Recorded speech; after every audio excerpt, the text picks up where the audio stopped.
Good evening. I'm Jim McKay speaking to you from our CBS Anchor studio for the 17th Modern Olympic Games.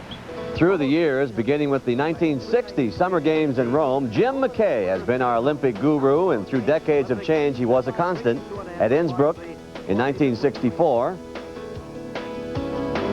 Mexico City and Grenoble in '68, the horror of Munich in 1972, Montreal and Innsbruck again in 1976, the miracle of Lake Placid in 1980, Sarajevo in what was then called Yugoslavia, and that summer in Los Angeles, and finally Calgary, 1988. In all, Jim McKay worked 11 Olympic Games, hosted 6. This afternoon we spoke with him at his home in Florida. Joining us now is the godfather of Olympic hosts, Jim McKay, from his backyard. And you're making us all very jealous there, Jim, with that sunshine and the golf shirt on. I have to admit that it's a beautiful day, about 80 degrees here in Florida. In my own defense, I can only say I was in Maryland for most of February, and it was the worst February in history. You don't have to defend anything in our book. Thanks for joining us. If you had to build a Mount Rushmore on this particular Olympics in Lillehammer, what would your 4 faces be? That's pretty easy, actually, because I was thinking about that waking up this morning. And it's wonderful how you remember not only events from the Olympics through television, but single shots and faces. And I think I'll always remember Dan Jansen, the tragic hero until the last moment, then coming through and looking up to his sister on the stand, carrying his little girl around. Bonnie Blair, who seems to exemplify everything that's simple and good about the American Midwest. Koss, the boss, that wonderful young medical student and humanitarian, and little Oksana Bayul last night, who looks more like elf and magic than she does real human being. And I think I'll remember all of those because there was a kind of purity about them, something that, there's so many columns written nowadays saying that it doesn't exist anymore, that there isn't an Olympic spirit, that money is the whole motivating factor in sport, and it isn't really. When we were watching the other night, my wife said, nobody could try as hard as those people are trying just for money. I think that's true. Yeah. Is this thing getting too big, too commercial, do you think, the Olympics? Are we not focused on the right things? I'll tell you, I miss Eddie the Eagle. And, so do I.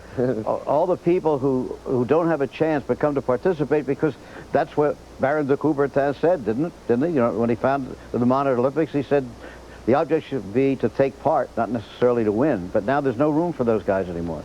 They've obviously, I think that's too bad. They've obviously changed a lot since your first Winter Olympics in '64 at Innsbruck, and I know you worked your first Olympics in Rome, but how has it changed, do you think?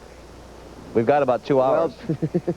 Yeah, talking about amateur athletes, I remember I had one day off during the Innsbruck Games in '64, so I took the busman's holiday and went over to the speed skating oval, which was outdoors in those days.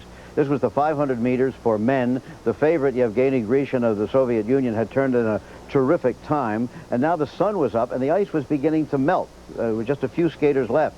A guy from ABC Radio came up to me and he said, hey, there's one American still to skate. Would you do commentary for us on ABC Radio? I said, sure.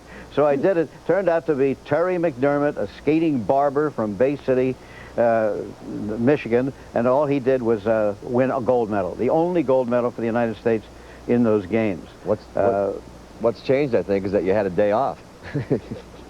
Had a day off, that's right. We usually had one day off in the middle of the games.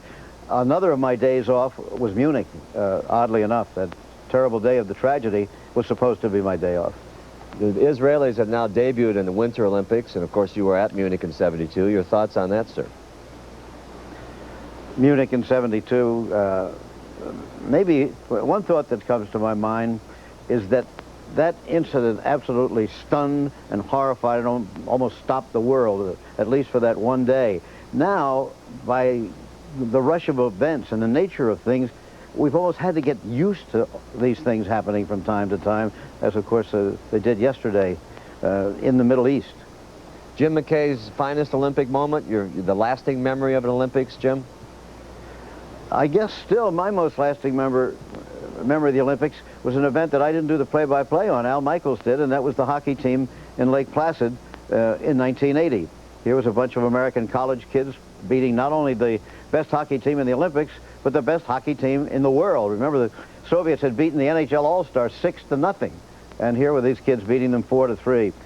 I remember my daughter was there at the games, and she said somebody was next to her who was also a product of the 60s, as she is. And she said, this fellow said, the last time I saw this many American flags in one place, they were burning them. It was a revival of American patriotism, really, that night. How bizarre was the Nancy Kerrigan, Tanya Harding story to you? Is that one of the most bizarre Olympic stories? Well, obviously outside of Munich and those things. Has to be the most bizarre Olympic story. I don't think, you know, there's any question about that right up until last night. Heaven knows what your ratings were last night. Must have been phenomenal. Well, I'll tell you one thing. The rest of us are wannabes compared to you, Jim, and we thank you for all the wonderful years of coverage, and thanks for joining us on Late Night. Pat, you've all done a wonderful job over there. Come home and get some rest. Come down to Florida. We'll play some golf. Got a deal. Okay. Jim McKay, he still has so much to teach us, no matter how much we think our wide world is shrinking.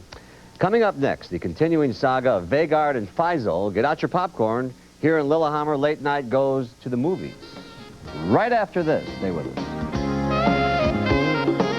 CBS's broadcast of the 17th Olympic Winter Games is sponsored by Kmart. Brand names, low prices, the latest fashions. Kmart. Is this place great or what? And by the new Dodge, a proud sponsor of the 1994 U.S. Olympic team.